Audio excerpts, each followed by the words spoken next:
O Game Boy foi um fenômeno na época, vendendo aproximadamente 90 milhões de cópias. Tudo isso em um mercado que era bem menor do que nos anos 2000, por exemplo. Acabou fritando a concorrência como o Game Gear, o Lynx da Atari, o Neo Geo Pocket, principalmente pelo uso de apenas 3 pilhas que duravam 30 horas.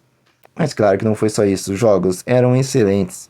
Uma variedade incrível que irei detalhar mais em outros vídeos. Esqueça que o visual é preto e branco, porque a diversão não tem cor. Parece uma frase genérica, mas reflete totalmente o que é o Game Boy. O que falar de DuckTales, o jogo comandado pelo Tio Patinhas. Se o Pato Donald comandou vários jogos, faltava também para o velho Pato entrar em ação. E esse acabou sendo um dos jogos que mais marcou a geração, tanto que ganhou um remaster para o Xbox 360 e PlayStation 3, que até hoje você encontra nas lojas para o PlayStation 4, 5, Xbox One e Series. Por um preço bem camarada, vale muito a pena você revisitar este jogo. Pulando usando sua bengala, temos aqui um excelente jogo, em termos gráficos, na jogabilidade e também na excelente trilha sonora clássica, trazendo aquela trilha fantástica do desenho que todos lembramos. Uma das melhores da história dos desenhos e agora dos games. Jogo perfeito, nota 100. Super Mario Land 2 tira bastante proveito da capacidade gráfica do 8 bits portátil da Nintendo. O jogo é simplesmente fantástico, obrigatório, totalmente focado na diversão, como eu costumo dizer. Tem dificuldades, sim senhor, mas não é roubada. Bem tranquilo para os fãs do gênero. Bom, já elogiei os gráficos aqui? Sim, são fantásticos. A jogabilidade está ainda melhor do que o primeiro Mario Land. A trilha sonora muito bem proveitosa em relação ao poder do Game Boy. Nota 100 para o jogo. O jogo do Gato Félix saiu no começo dos anos 90. Ou seja, como eu sempre digo, o começo dos anos 90 para o Nintendinho trouxe jogos belíssimos e sem toda aquela dificuldade extrema dos anos 80. O jogo simplesmente focado na diversão, na maior parte não é difícil. Talvez você empaque um pouco nas últimas fases e em algum outro chefe. Porém, é só aperfeiçoar sua estratégia e você ganhará esse excelente jogo. Jogo de plataforma 2D que não vemos nos dias de hoje. Até porque os jogos indie muitas vezes querem inventar demais. Era bom que eles focassem bastante em copiar esse tipo de jogo que era simples, porém extremamente focado em divertir o jogador. Tudo perfeito, som de qualidade e jogabilidade incrível. Nota 100 para ele. Inexplicável ver um jogo da série Donkey Kong Country no 8 bits portátil da Nintendo. Simplesmente o jogo tirou tudo que o Super Nintendo conseguia, através dos seus 16 bits, ou seja, um poder bem superior ao portátil. Parecia impossível isso acontecer. Mas olha só isso, os gráficos estão fantásticos. Não parece 8 bits e se aproxima do 16 bits. Nota 100 para ele. Asterix tem excelentes jogos para os 16 e 8 bits, e não é diferente em preto e branco.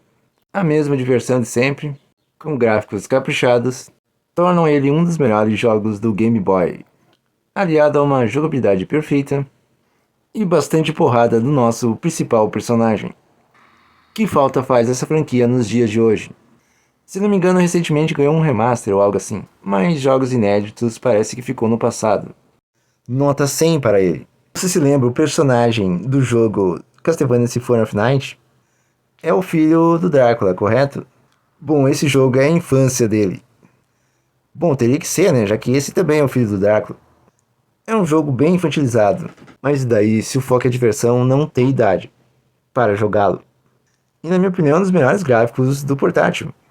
É muito bonito, todos os cenários são incríveis, incluindo os personagens. É simplesmente obrigatório. Gosta de plataforma 2D? Bom, se você está vendo um vídeo do Game Boy, com certeza você gosta. Então não deixe de jogar esse game. Nota 100 para ele também. Bom, o que eu vou fazer? Esses jogos aqui são fantásticos. Não vou ficar procurando defeito, pelo em ovo, água em pedra, chifre e cabeça de cavalo. Se o jogo é incrível, ganha nota 100 e pronto. Bom, não sei você, mas eu não me lembrava de um Castlevania em preto e branco aqui do nosso querido Game Boy. E eis que temos dois. Mas esse é o meu preferido. Tendo tudo o que um Castlevania clássico tem, o que me agrada mais que o estilo Metroidvania adotado em Symphony of Night.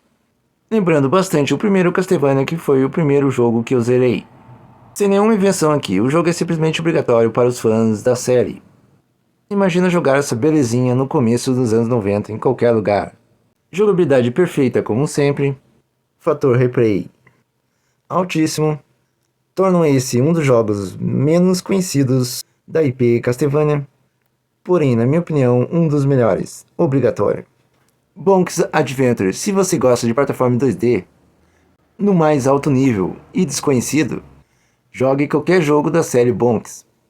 Tem tudo o que um excelente jogo de plataforma 2D tinha no começo dos anos 90, aliado a gráficos extremamente caprichados. Tanto o primeiro quanto o segundo episódio aqui do Game Boy são de excelente qualidade. Jogue os dois. Nota 95. Super Mario Land, o primeiro, lembra mais o Super Mario Bros. De 85. No caso, o primeiro jogo. Sendo divertido, porém não tirando muito do poder do portátil. Se o primeiro jogo do Mario Bros. Para o Nintendinho merece todo o nosso respeito, por ainda ser divertido, porém mais por ter inovado e trazido o que jogamos até hoje, o mercado de games com certeza seria muito diferente se não fosse o primeiro Mario Bros.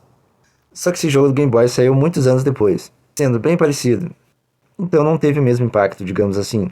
Mas com certeza trata-se de um excelente jogo divertido pra caramba. Bom, esse jogo sim é bastante divertido. Você jogou o Sonic do Super Nintendo? Isso mesmo, aquele jogo pirata que você podia comandar o ouriço jogando no console da Nintendo. O que era o sonho de todo nintendista. Pois é, aquele jogo foi baseado nesse Speedy Gonzales, o ligeirinho. Só trocaram algumas coisas, como o queijo pelos anéis e o ligeirinho pelo Sonic.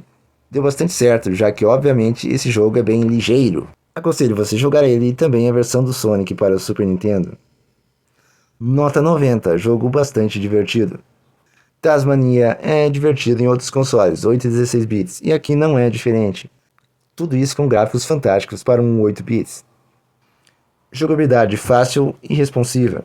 Quem podia esperar que o Tasmania, que nem é um dos personagens mais populares dos desenhos, receberia tanto carinho e capricho em um game?